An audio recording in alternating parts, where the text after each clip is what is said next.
ابن عباس رضي الله عنهما قال كان رسول. So this hadith is a very famous hadith and it relates to Ramadan prep. And Ibn Abbas رضي الله عنه is a very observant human being. Obviously he's an extremely intelligent person and everything he says is worthy of contemplation on his own account. MashaAllah. حبر القرآن رحمة الله عليه رضي الله عنه. And he grew up as a young person in the Prophet ﷺ's vicinity. So he noticed things that maybe others didn't always pick up on. When you're younger, you notice things about people that when you're a bit older, you may not notice as well. It's just kind of the difference of ages. So Ibn Abbas, he noticed something about the Prophet ﷺ. So he said, indeed, in the hadith in collection Imam Bukhari, narrated to us by Ibn Abbas himself, that indeed the Prophet ﷺ was the most generous person when it came to khair. And he used that term, bil khair. He didn't say bil mal, with his wealth or money. He said bil khair, anything that's good, anything that's helpful, anything that is considered as an act of goodness. He was the most generous when it came to that. Whether it was with wealth, or his time, or his ear, or his wisdom and his knowledge, or whatever it was, whatever it is that he could offer, alayhi sallam, that had khair in it, he was the most generous person that he had seen. And he continued, and he said, رضي الله عنه, وكان أجود ما يكون في رمضان حين يلقاه جبريل. And the most generous time I would see him is during Ramadan, when Jibreel would meet him.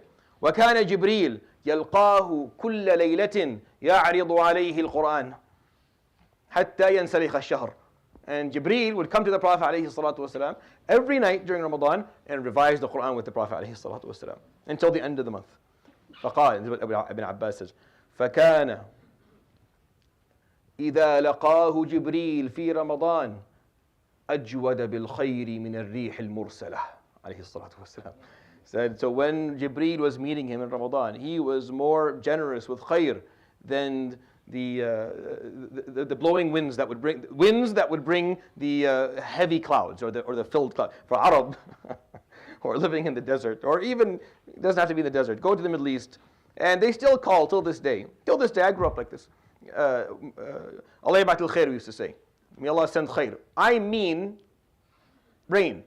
I don't mean anything. I mean rain specifically, because that's what we call rain. We don't call it rain, matar, we call it khair. That's what we call it, goodness, because there's droughts everywhere. So when Arabs would see a full, fat cloud coming their way, and the wind is bringing it, that was the best wind in the world. And there was different types of wind. وَلَئِنْ أَرْسَلْنَا رِيحًا فَرَأَوْهُ مُصْفَرًّا. If the wind comes and it's yellow, then it's bringing sand, and it's going to ruin everything.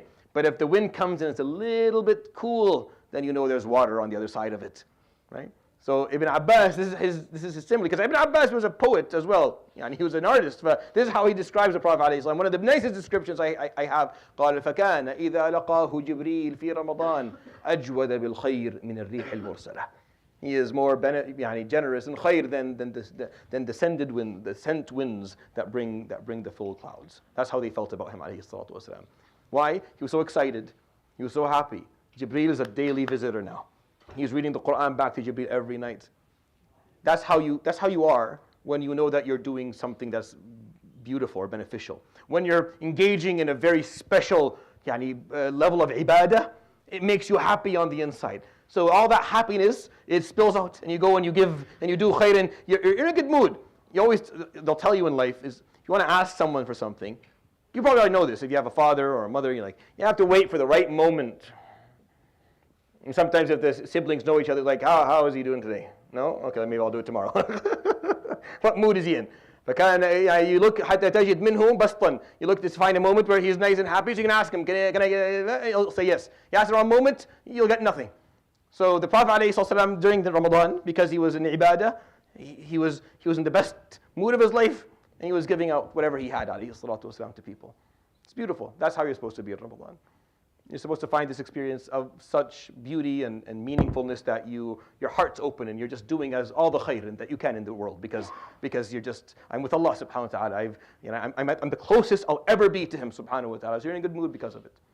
And that's how I understand this beautiful description that Sayyidina Ibn Abbas gives the Prophet How that was a benefit to you. يروي الإمام البخاري في صحيحه عن عبد الله بن عباس رضي الله عنهما قال: كان رسول الله صلى الله عليه وآله وسلم أجود الناس بالخير، وكان أجود ما يكون إذا لقاه جبريل في رمضان، وكان جبريل يلقاه في كل ليلة حتى ينسلخ الشهر، فكان إذا لقاه جبريل في رمضان أجود بالخير من الريح المرسلة. صدق رسول الله صلى الله عليه وآله وسلم. الحمد لله لا إله إلا أنت، استغفرك وأتوب إليك، وصلى الله وسلم